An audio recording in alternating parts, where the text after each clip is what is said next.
Hello everyone, welcome back to our channel. ఈ video August మంత్కి సంబంధించి science and technology related points current అఫైర్స్లో భాగంగా ఫస్ట్ వీడియో కంటిన్యూషన్గా ఈ వీడియో చేస్తున్నాను.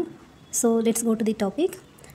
జాతీయ అంతరిక్ష దినోత్సవం 2023 జూలై 14న ఇస్రో చేపట్టిన చంద్రయాన్ 3 ప్రయోగం విజయానికి గుర్తుగా ఏటా ఆగస్టు 23న భారతదేశం నేషనల్ స్పేస్ డేగా జాతీయ అంతరిక్ష దినోత్సవంగా నిర్వహించాలని కేంద్ర ప్రభుత్వం ప్రకటించింది. 2024 సంవత్సరానికి సంబంధించిన థీమ్ ఏంటంటే touching lives while touching the moon. So ఇది థీమ్స్ అనేవి మనం ఇంగ్లీష్లో ఏ విధంగా ఉంటే ఆ విధంగానే మనం గుర్తుపెట్టుకోవాలి. దాన్ని తెలుగులోకి కన్వర్ట్ చేయొద్దు. ఎగ్జామ్లలో కూడా మనకి ఇంగ్లీష్లోనే ఇవ్వడం జరుగుతుంది. సో నెక్స్ట్ ఇది భారతదేశ అంతరిక్ష విజయ గాథకి సంబంధించినటువంటి దానికి రిలేటెడ్గా దీన్ని తీసుకోవడం జరిగింది. నెక్స్ట్ వచ్చేసి అంతర్జాతీయ అంతరిక్ష ఆర్థిక వ్యవస్థలో భారత్ వాటాకి సంబంధించిన ఇన్ఫర్మేషన్ చూద్దాం. ప్రస్తుతం అంతర్జాతీయ అంతరిక్ష ఆర్థిక వ్యవస్థలో భారత్ వాటా కేవలం 2 అంటే $800 కోట్ల. 2023 నాటికి ఇది 8% అంటే $4,400 కోట్ల పెరగనుంది. నెక్స్ట్ 2035 సంవత్సరం నాటికి ప్రపంచ జీడిపికి అంతరిక్ష పరిశ్రమ ద్వారా $1.8 లక్షల కోట్ల అదనపు వాటా సమకూరుతుందని ప్రపంచ ఆర్థిక నివేదిక అంచనా. నెక్స్ట్ వచ్చేసి 2032 సంవత్సరం నాటికి ఉపగ్రహ మార్కెట్ పరిమాణం $4,730 కోట్ల చేరనున్నందువల్ల ఈ రంగంలోని అవకాశాలను భారత్ అందిపుచ్చుకోవాలనుకుంది. 2035 సంవత్సరం నాటికి అంతరిక్ష కేంద్ర నిర్మాణం, 2040కి చంద్రుడిపై భారతీయ వ్యోమగామిని దింపే కార్యక్రమాన్ని చేపట్టాలని ప్రభుత్వం నిర్ణయించింది. విద్యార్థులకు ప్రత్యేక విద్యా కార్యక్రమాలు, కోర్సులను ప్రవేశపెట్టి రేపటి అంతరిక్ష యుగానికి సిద్ధం చేసేందుకు బెంగళూరులోని ఇండియన్ ఇన్స్టిట్యూట్ ఆఫ్ సైన్స్ అంతరిక్ష విజ్ఞానంలో 6 నెలల అడ్వాన్స్డ్ సర్టిఫికేషన్ ప్రోగ్రామ్ను ప్రవేశపెట్టింది. కనీసం 50% మార్కులతో ఉత్తీర్ణులైన ఇంజనీరింగ్ సైన్స్ పట్టభద్రులకు ఏడాది పని అనుభవం ఉంటే ఈ కోర్సుకు దరఖాస్తు పెట్టుకోవచ్చు. నెక్స్ట్ భారత్ ఇంతవరకు విదేశీ ఉపగ్రహాల ప్రయోగం ద్వారా $17.40 కోట్ల ఆర్జించింది. హిందూ మహాసముద్రంలో ఇండో పసిఫిక్ ప్రాంతంలో భారత్ కార్యకలాపాలు పెరుగుతున్నాయి. ఈ ప్రాంతాల్లో ప్రత్యర్థుల కదలికపై నిత్యం గమనించడానికి ప్రత్యేక ఉపగ్రహ నిఘా వ్యవస్థ తోడ్పడుతుంది.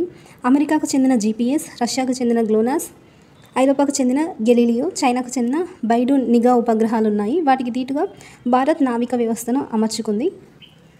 సో ఈ డేటా మనం డైరెక్ట్గా గుర్తుపెట్టుకోవాల్సిందే. దీనికి సంబంధించిన ఎక్స్ప్లెనేషన్ అనేది ఏమి ఉండదు, ఎందుకంటే డైరెక్ట్ ఎంత అమౌంట్ అని చెప్పేసి ఉంటుంది కాబట్టి.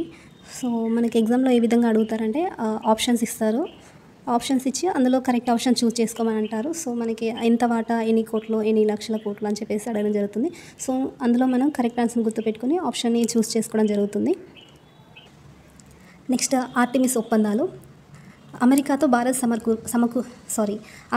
భారత్ కుదుర్చుకున్న ఆర్టిమిస్ ఒప్పందాలు అంతరిక్షాన్ని పౌరుల ప్రయోజనార్థాల కోసం శాంతియుతంగా ఉపయోగించుకోవాలని ఆర్టిమిస్ ఒప్పందాలు ఉద్దేశిస్తున్నాయి.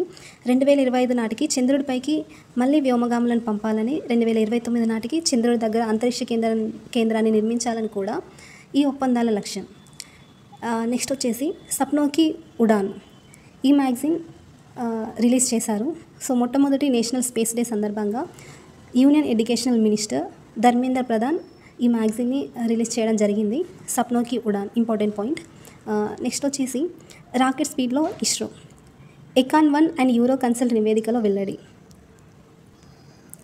దేశ ఆర్థిక వ్యవస్థకు వెన్నుగా నిలుస్తున్న అంతరిక్ష పరిశోధన సంస్థ ఇస్రో ఖర్చు చేస్తున్నటువంటి ప్రతి రూపాయికి దేశానికి వస్తున్న ఆదాయం $2.54. అంటే ఒక రూపాయికి ఖర్చు పెడితే $2.54 రిటర్న్ అనేది రావడం జరుగుతుంది, లాభం.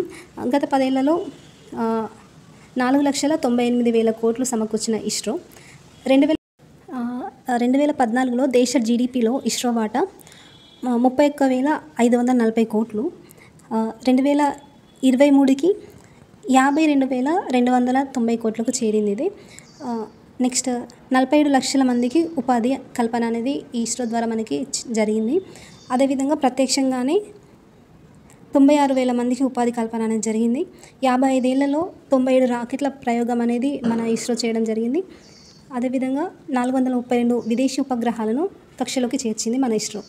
నెక్స్ట్ ఇస్రో పెట్టుబడులు ఏ విధంగా పెరిగాయి అనేది చూద్దాం. గత 10 ఏళ్లలో 2014లో 7,320 కోట్లు పెట్టుబడి పెట్టడం జరిగింది. అదేవిధంగా 2018లో 58,100 కోట్లు పెట్టుబడి చేయడం జరిగింది.